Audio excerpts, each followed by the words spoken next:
പ്രിയപ്പെട്ടവരെ, ഒരു പാട്ട് പാടാതിരിക്കാൻ ഒരു നിവൃത്തിയില്ല. എൻ്റെ പാട്ടൊക്കെ വളരെ മോശമാണ്. പടുപാട്ടൊന്നും പാടാത്ത കഴുതയില്ല എന്ന് പാടിയ മഹാകവി കുമാരനാശാനെ ഓർത്തുകൊണ്ട് അനുസ്മരിച്ചുകൊണ്ട് ഞാൻ ഈ ഗാനാലാപം ആരംഭിക്കുകയാണ്.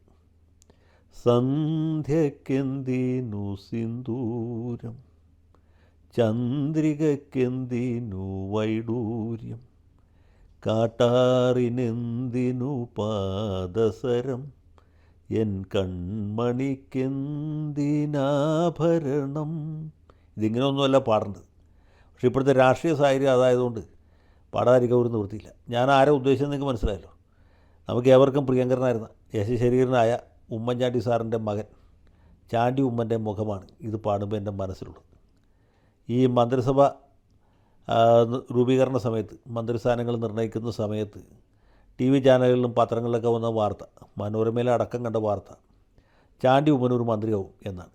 സ്പോർട്സ്, യുവജനക്ഷേമം അല്ലെങ്കിൽ തദ്ദേശ സ്വയംഭരണം, ഇങ്ങനെ ഏതെങ്കിലും ഒരു വകുപ്പ് അദ്ദേഹത്തിന് കിട്ടും. ആഭ്യന്തരമോ റവന്യൂ ഒന്നുമല്ല, അല്ലെങ്കിൽ എക്സൈസോ സാംസ്കാരികമൊന്നുമല്ല. ചാണ്ടിയെ കൊണ്ട് ഭരിക്കാവുന്ന ഒരു ചെറിയ വകുപ്പ് അദ്ദേഹത്തിന് കിട്ടും എന്നാണ് എല്ലാവരും വിചാരിച്ചത്. ഞാനും അങ്ങനെ വിചാരിച്ചു. പ്രത്യേകിച്ച് ഉമ്മൻചാണ്ടി സാറില്ലാതെ ഒരു മന്ത്രിസഭ UDF രൂപീകരിക്കുമ്പോൾ അദ്ദേഹത്തിൻ്റെ മകന് ഒരു ബർത്ത് കൊടുക്കുന്നത് ന്യായമാണ്. പക്ഷേ അവസാനം വന്ന് കറങ്ങി തിരിഞ്ഞ് വന്നപ്പോൾ എന്തു പറ്റി? ഈ റോജി M. ജോൺ എന്ന് പറഞ്ഞ ചെറുപ്പക്കാരൻ കേരളത്തിൽ മന്ത്രിയായി.